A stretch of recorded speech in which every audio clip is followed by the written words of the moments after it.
ایک شخص نے 4 ایکڑ زمین بیچی، دوسرے نے خریدی۔ جس نے بیچی وہ کسان نہیں تھا، کوئی اور کام کرتا تھا۔ اس نے کہا میرے پاس فارغ ہے، میں تو کاشتکاری نہیں کرتا، تو ایک کسان نے خرید لی۔ توجہ ہے میری بات پر؟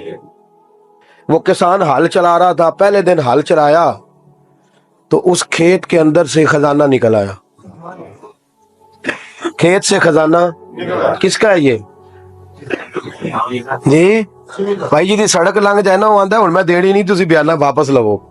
تو سڑک گزر گئی ہے، مجھے تو پتہ ہی اب چلا ہے کہ یہاں ہاؤسنگ سوسائٹی آنے والی، میں تو نہیں دیتا ہی، رکھ لیں آپ۔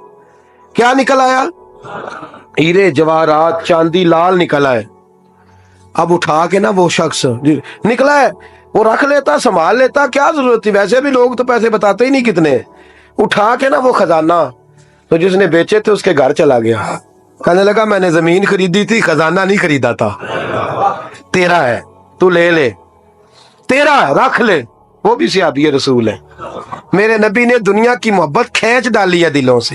وہ کیا کہنے لگے؟ کہنے لگے میں نے تو 4 ایکڑ سے بڑی مشکل جان چھڑائی ہے، تو اب پھر دولت لے کے آ گیا ہے۔ اس نے کہا یہ تیرا ہے، تو ہی رکھ، میں نے زمین بیچی تھی تو جو اس کے اندر تھا وہ سارا ہی تیرا ہے، بیچ ڈالا تھا۔ کہنے لگا نا میں نے زمین خریدی ہے، خزانہ نہیں خریدا۔ وہ کہنے لگا نا بھائی میں نے تو ہر شے بیچ دی ہے، اس میں سے پھل اگے، پھول نکلے، وہ سارے۔ جاگ رہے آپ لوگ؟ آنکھوں ہے ہی کم جاگن والا ہے، یہ ہوتا ہی نہیں۔ یہ عجیب معاملہ ہے نا جی۔ یہ فرشتے ہیں جو دنیا میں بستے تھے، یہ انسان تھے جن کو فرشتے بھی دروازے کھول کے دیکھتے تھے، یہ کیسے انسان ہے۔ اب مقدمہ حضرت عمر کے پاس آ گیا، توجہ ہے میری بات پر؟ حضرت عمر فاروق کے پاس آیا، حضرت عمر فاروق نے دونوں کی بات سنی تو جس نے بیچی تھی اس سے کہنے لگے پرانے مالک سے، چل یار تو لے لے، مجھے لگتا ہے کہ تیرے ہی ہیں، تیرے بس بڑوں نے دبائے ہوں گے، تو نہیں نکال سکلا، تو ہے تو وراثت تیری بنتی ہے نا، رکھ لے۔ کہنے لگا عمر آپ کیا سرائی کر رہے ہیں؟ اگر یہ بات غلط ثابت ہو گئی اور قیامت میں مجھے اس خزانے کا حساب دینا پڑا تو آپ میرے ساتھ اٹھیں گے نا، میرا بوجھ اٹھائیں گے نا؟ حضرت عمر کہنے لگے جی میں کوئی نہیں اٹھاتا، میں تیرا بوجھ۔ اب وہ جس کو بیچا تھا حضرت عمر کہنے لگے بھائی اس نے تو تجھے دے دیا تھا، اب تیرا ہے، تو رکھ لے۔ کہنے لگا عمر آپ قیاس کر رہے ہیں، آپ قیاس کر رہے ہیں، اگر قیامت والے دن میں پھنس گیا تو میں آپ کا نام لے لوں اللہ کی بارگاہ میں؟ حضرت فاروق اعظم نے نا سر پکڑ لیا، فرمایا میں فیصلہ ہی نہیں کرتا، تم حضرت ابی بن کعب کے پاس جاؤ رضی اللہ ہو۔ حضرت ابی بن کعب کے پاس آئے اور آ کے ان دونوں نے کہا حضرت جی ہمارا ایک کیس الجھ گیا ہے۔ فرمایا وہ کیا؟ وہ صحابہ تھے جن کی ہر صبح صبح عید ہوتی تھی، خدا کا قرب حاصل تھا، نبی کی دید ہوتی تھی۔ حضرت ہمارا کیس الجھ گیا، حضرت عمر سے فیصلہ نہیں ہوا، آپ مہربانی فرمانے لگے وہ کون سا کیس ہے جو عمر فاروق سے فیصلہ نہیں ہوا؟ وہ کون سا کیس ہے؟ کہ حضرت جی یہ معاملہ ہے، توجہ ہے میری بات پر، یہ والا معاملہ ہے کہ اس نے بیچی ہے جگہ، میں نے خریدی ہے، اب خزانہ نکل آیا، میں کہتا ہوں تیرا ہے، یہ کہتا ہے نہیں تیرا، میرا میری نہیں۔ جی یہ کون سا دور ہے؟ بولے نا وہ کون سا دور تھا؟ خیر الناس من ینفع الناس، لوگوں میں بہتر وہ جو لوگوں کے لیے نفع بخش۔ یہ کہتا ہے خزانہ تیرا ہے، میں کہتا ہوں نہیں، تو کون سا دور ہو گیا؟ تیرا تیری کا۔ حضرت سیدنا ابی بن کعب رضی اللہ تعالیٰ عنہ نے سر جھکا لیا، کہنے لگے میں فیصلہ کیا کروں، میں بہت بڑا قاضی ہوں پر یہاں میں بھی الجھ گیا ہوں، اب فیصلہ سنو، خوبصورت فیصلہ۔ حضرت ابی بن کعب اس سے پوچھتے ہیں بیچنے والے سے تیرے بچے کتنے؟ کہنے لگا جوان بیٹا ہے۔ خریدنے والے سے کہتے ہیں تیرے کتنے بچے ہیں؟ اس نے کہا جوان بیٹی ہے۔ کہنے لگا میں ان دونوں کا نکاح کر کے سارا سامان انہیں جہیز میں دے دیتا ہوں، ان کا نکاح کر کے سارا کچھ انہیں جہیز میں دے دیتا ہوں، تیرے گھر بھی آ جائے گا، تیرے گھر بھی۔ یہ فیصلہ سیدنا ابی بن کعب رضی اللہ تعالیٰ عنہ نے دیا۔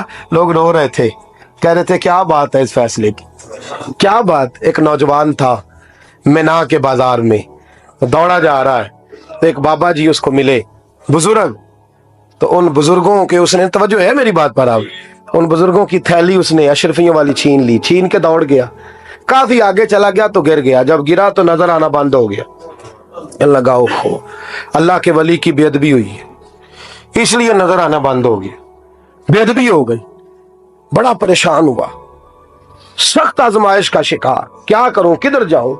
جب بڑی سخت تکلیف کے اندر وہ گرفتار ہوا تو लोगों से कहने लगा मेहरबानी करो मुझे बाबा जी से माफी ले दो, गिरा जो उनकी निगाह से वो संभल नहीं सकता।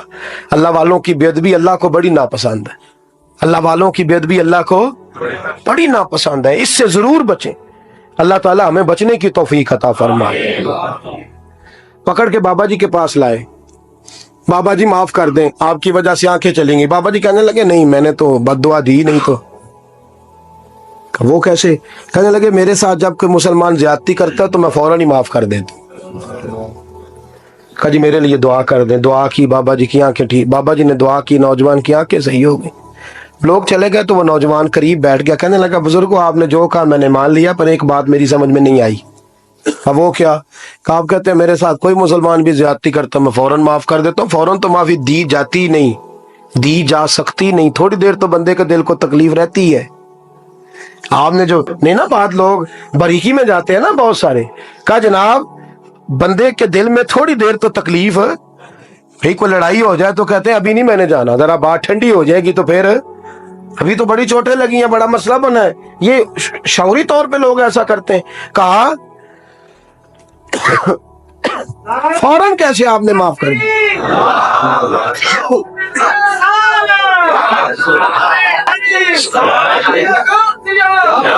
कहा फौरन कैसे माफ कर दिया? तो बाबा जी कहने लगे मुझे अपने नबी से प्यार ही बड़ा है सल्लल्लाहु अलैहि, हम इश्क के बंदे हैं, क्यों बात बढ़ाई है, मोहब्बत बड़ी है रसूल रहमत से। पर मैं क्या बात है?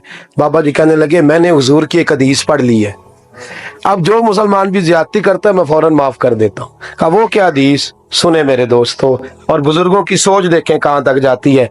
और बुजुर्ग कहने लगे अल्लाह के रसूल सल्लल्लाहु अलैहि वसल्लम ने फरमाया है कि जब तक मेरे सारे उम्मती जन्नत में नहीं जाएंगे मैं भी नहीं जाऊंगा, जब तक सारे नहीं जाएंगे मैं भी। तो बाबा जी कहने लगे देखना तेरा मेरा झगड़ा है, अगर ये झगड़ा हुजूर के पास जाएगा, अल्लाह की बारगाह में जाएगा, फिर इसका फैसला होगा, फिर ये मुकदमा लड़ेगा, फिर ये केस चलेगा, जब फैसला होगा तब तक मेरे रसूल पाक जन्नत में नहीं जाएंगे, बैठे रहेंगे। तो मैं अपने नबी को तकलीफ तो नहीं ना दे सकता, मैं अपने रसूल को बिठाए रखने की आजमाइश तो नहीं ना दे सकता। लिहाजा जो मुसलमान भी ज्यादती करता है मैं फौरन ही माफ कर देता हूं, ताकि मेरे महबूब को कोई तकलीफ, मैं तेरे और अपने बारे में सोच नहीं रखता, मेरी सोच तो हर वक्त जाते रिसालत पे लगी रहती है, मेरा ज़हन तो हर वक्त मेरे महबूब की तरफ लगा रहता है, हर वक्त मैं हुजूर के बारे में ही सोचता रहता हूँ। मिली सोच अपनाएं, कौमी सोच अपनाएं, जिंदगी में वो वाले काम करें जिससे कौम को नफा हासिल हो, मिल्लत का जिसमें फायदा हो, कुछ ऐसा कर जाए जिंदगी में जिससे लोग नफा उठाते रहे। महमूद गजनवी गुजर रहा था, एक बाबा जी बुढ़ापे में हाथ कांप रहे हैं तो एक पौधा लगा रहे थे, तो महमूद गजनवी को बड़ा पसंद आया। कहा बाबे को मेरे पास तो बुलाओ। बुलाया तो कहा बाबा तेरी उम्र अब हाथ कांपते हैं, सर कांपता है, राशा तारी है, तू तो ना फल खा सकेगा ना छांव में बैठ सकेगा, तो बाबा जी आप ये क्यों कर रहे हैं? बाबा जी कहने लगे चलो मैं नहीं फल खाऊंगा, मेरे पोते तो खाएंगे ना। बच्चे तो महमूद को बात बड़ी पसंद आई, उसने बाबा जी को एक अशरफियों की थैली इनाम में दे दी। कहा तेरी सोच बड़ी कौमी है, बड़ी है। तो बाबा जी मुस्कुरा के कहने लगे बादशाह तू अभी अभी कह रहा था कि ना तू फल खाएगा ना छांव में बैठेगा, अल्लाह ने मुझे फल भी दे दिया है, छांव भी दे दी है। अभी देखे ना, अभी मैंने काम किया नहीं तो अल्लाह ने सारा कुछ पहले दे दिया है। बादशाह और राजी हुआ, उसने एक थैली और दी। तो बाबा जी मुस्कुरा के कहने लगे देख मेरे इखलास में अल्लाह ने कितना फजल किया है, लोगों के बाग में साल में एक दफा फल लगता है, मेरे बाग में 2 दफा लग गया। तू खैर खाई का ज़हन बना, लोगों के बारे में सोच, कौमी और मिली ज़हन बना, बड़ा ज़हन बना, बड़ी सोच बना, वो वाला काम कर जिससे ज्यादा लोगों को फायदा हो, ज्यादा लोगों का नफा हो, वो वाला काम कर। कौमी मिली मिल्लत इस्लामिया की सोच बना, आलम इस्लाम की बात कर, मुसलमान का भला कर, अपने वतन का भला कर, अपनी मिल्लत के बारे में सोच। जब तू ये काम करेगा तो अल्लाह तुझे वसाइल भी बड़े ही अता फरमाएगा, अल्लाह तबारक व तआला तेरे लिए रहमतों के दरवाजे भी ज्यादा ही खोलेगा। तो फरमाया जमीन में वो कायम रहेगा जो लोगों का भला करेगा, दूसरों के बारे में सोचेगा, वही दुनिया में जिंदा रहते हैं जो लोगों के लिए नफा बख्श बन जाते हैं। जो जात की बात करते हैं वो बड़ी जल्दी फना हो जाते हैं। दूसरों की बात कर, तू हमेशा रहेगा, तू बाकी रहेगा, तू कायम रहेगा। تو ہمیشہ صبح قیامت تک تیرا نام جپا رہے گا۔ میرے اعلیٰ حضرت فرماتے ہیں بے نشانوں کا نشان مٹتا نہیں، مٹتے مٹتے بھی نام ہو ہی جائے گا۔ ہمیشہ مدحت خیر الانام میں گزرے۔ دعا